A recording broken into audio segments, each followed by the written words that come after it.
সেই Saint Martin থেকে ফেরার পরে প্রায় 4 মাস পরে আবার একটা সফরে বেরোচ্ছি। আজকে যাব ঢাকা থেকে পশ্চিমাঞ্চলে আই মিন বেনাপোল এক্সপ্রেসে চুয়াডাঙ্গা যশোরের দিকে। তো এখন রাত 11:20, 11:30-এ বেনাপোল এক্সপ্রেস কমলাপুর স্টেশন থেকে ছাড়বে, স্টেশনে যায়। এখন বাজে রাত 12:10। এদের ট্রেন ঢুকতেছে স্টেশনে। মানে আসলে আজকে একটু ট্রেন লেট ছিল, আজকে ওয়ার্ক স্পিডে ছিল, তো 8 নম্বর প্ল্যাটফর্মে ট্রেন মাত্র ঢুকলো, আর সব যাত্রীরা আসলে দাঁড়ায় ছিল তখন। প্রায় 1 বছর পরে আজকে ট্রেনের ব্লগ করতে পেরেছি।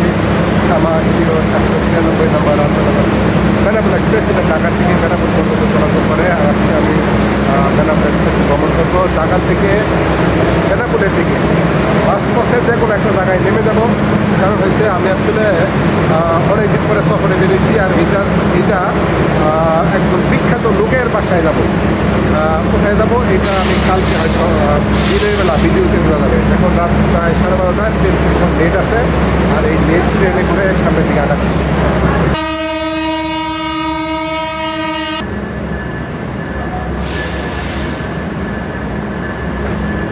প্রায় 1 ঘন্টা বিলম্ব, রাত 12:30টার দিকে বেনাপোল এক্সপ্রেস ঢাকা থেকে ছেড়ে যাচ্ছে।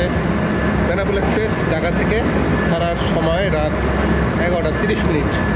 তো টাইম মতো সেই দেখি যে ট্রেন লেট, মানে স্পিডে ছিল, লাইনে দেয় নাই, এখন ছাড়লো। দেখি কয়টায় পৌঁছাই। তো অনেক দিন যাবত তো ট্রেনে উঠি না, ট্রেনের খোঁজ খবরও রাখা হয় না। আজকে ট্রেন ছাড়লো, কমলাপুর থেকে বেরিয়ে যাচ্ছি, কিন্তু এখন দেখি প্রথম স্টপেজ হওয়ার কথা ভাঙা। এর আগে কোনো স্টপেজ আছে কিনা, হয়েছে কিনা আমি জানি না, তাই দেখি।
ট্রেনটা সামান্য বিলম্ব, যার কারণে রাত 1:30টার সময় ভাঙা স্টেশনে প্রবেশ করলাম। এখানে এটা ঢাকার পরে প্রথম স্টপেজ।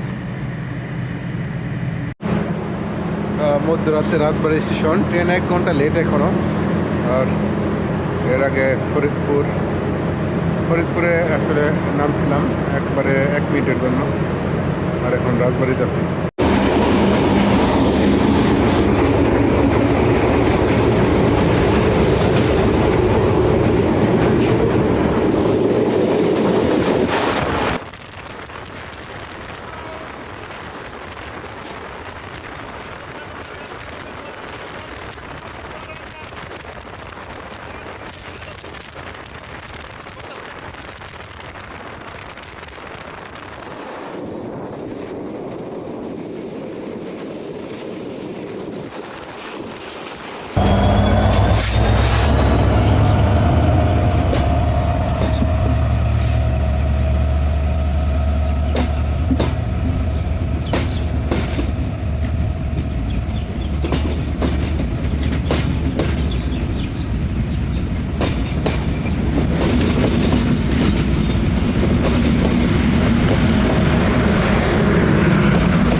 গুড মর্নিং ফ্রম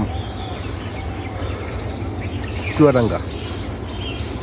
কালকে রাত 11:30 ট্রেন 12:30টায় ছেড়ে এখন বেনাপোল এক্সপ্রেস চলে গেল বৃষ্টি সীমানার একদম বাইরে। সকাল 5টা বাজে, এখন প্রায় 1 ঘন্টা লেটেই চুয়াডাঙ্গা এসে থামলো ট্রেন এবং চুয়াডাঙ্গায় নেমে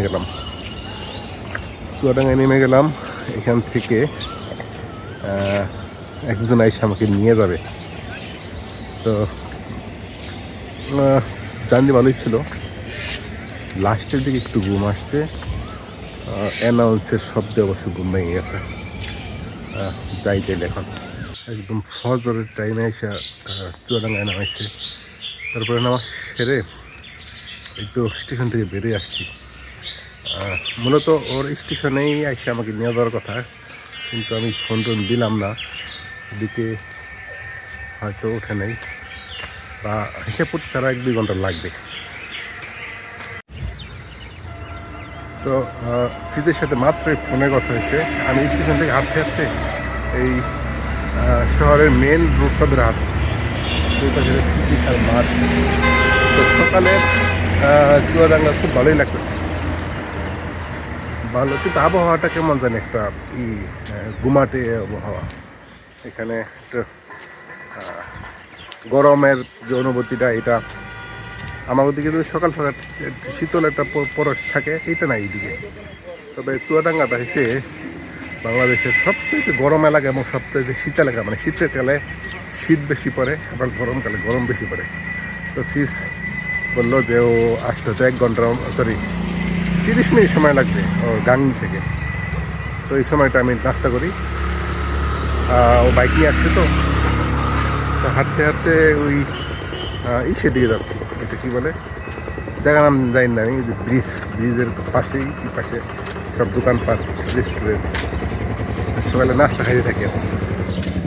ওই যে ফ্রিজ আসতেছে, কী বলে দেখি, সাদা বিলাই। ও হেলমেট আছে তাইলে, আমি চিন্তা করি। এটা ওদের মেন গেট, এখানে বাসার সামনে বিরাট উঠান, আর বাইক, ফ্রিজের বাইক। আর এখানে আর বাড়ি, আর একতলা বাড়ি, দোতলার কাজ প্রায় সাদ হয়ে গেছে, আরও কাজ করবে এখানে। আর মেন রোডে এখান দিয়ে আসলাম আর কি।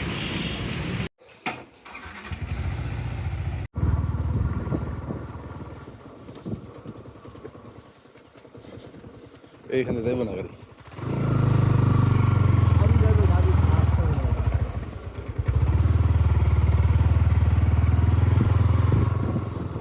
এগুলো কি লিচু? দেশি লিচু, এগুলো জাত আছে মুম্বাই। আমাদের তো ওখানে জাত আছে।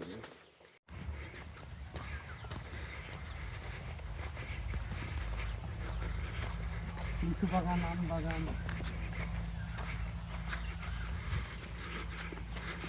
আমাকে যমুনার দিকে বলতেছে কি আসতে বলো ওই দেশে, এখানে আসতে বলো। না ওই যে ওদের যে আছে না ভাষায়।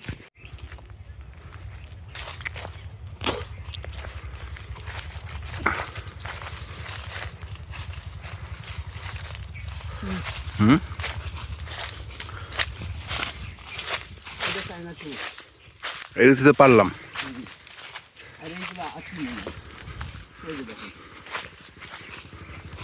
এটা চায়না টু, এখনো ওইভাবে পাকে নাই, দেখছেন না? এগুলো কিন্তু একদম সলিড, হ্যাঁ, গোল। ওই যেতে পারো না, কে খাইবো এগুলো? এগুলো কে খাবে? এই দেখেন, কোনো পোকাও নাই। হ্যাঁ, তাই দেখছি, প্রতিটাই ফ্রেশ একদম, কারণ এবার বৃষ্টি ওইরকম হয় নাই। এদিকে বৃষ্টি একটু কমে থাকে। এইটা মনে হয় যে কি কয়, এটা আকি, এটা তো আর বড় হওয়ার কথা না? আরো বড় হবে, এখনো 15 দিন 10 দিন।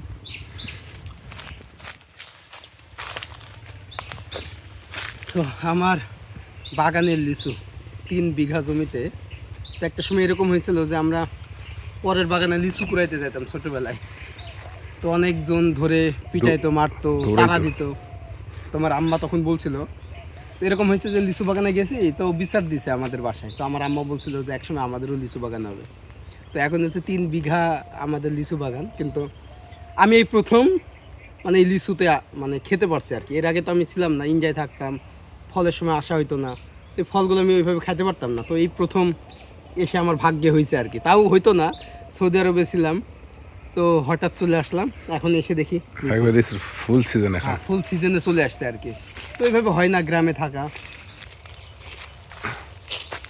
তো এই পুরো 3 বিঘা বাগানটাই হচ্ছে আমি কিনে নিছি, মানে আমার বাবার জমি। আমার বাবা হচ্ছে বিক্রি করে আপনার, যারা এটার ব্যবসা করে লিচুর, তো যে টাকা দিয়ে বিক্রি করছে আমি আমার বাবাকে বলছি যে ওই টাকাটা আমি দেবো, আমাকে দেন, আমার আন্ডারে থাকবে। তো বিক্রি করে কোনো লিচু বিক্রি নাই, সব খাওয়া। কি? যে বাসায় আত্মীয় যারা আছে সব খাবে শুধু। আচ্ছা, কারণ না ভাই আমি খাই না এত খাই শেষ করতে পারবো না দাদা। মাঝে মাঝে বিক্রি হয়। বিক্রি করতে হবে কিছু, কারণ বাজারে লিচু তো ওই একবারে বের হয়, তো আবার হঠাৎ করে আবার সব লিচু শেষ হয়ে গেছে। এই ফাঁকা মাঠে কিন্তু একটা রিক্স আছে, বজ্রপাত হয় না, বৃষ্টি একটা চলে গেছে ওদিকে, একটা সেদিকে।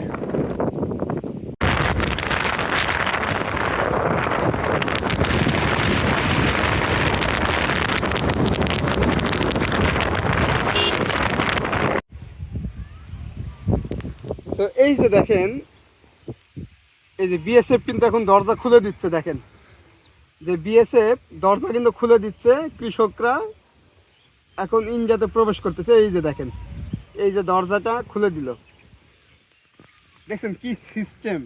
এই যে বিএসএফ, আর এখানে হচ্ছে বিএসএফ দের অফিসাররা বসে থাকে। কাকা, এই খেজুর গাছে কি বাজকা পড়ছে না এমনি মারা গেছে? এটাতে কি বাজ পড়ছিল? এই খেজুর গাছে কি বাজকা পড়েছিল? এই যে গাছে আগুন লাগছিল কিভাবে এটা? এটাতে বাজকা পড়ছিল, দেখছেন বাজকাই পড়ছিল। হ্যাঁ, মাথা নাই। আরে বাপ রে বাপ। সাথে সাথে আগুন ধরে গেছিল মানে এটা মধ্যে। এই যে এই পাশে কিন্তু আবার কালো হয়ে গেছে, ঠিক আছে, এই বৃষ্টি কিন্তু আবার আসবে। হ্যাঁ, সূর্যটা বের হয়ে গেছে এই পাশ দিয়ে। ঠিক আছে, চলো।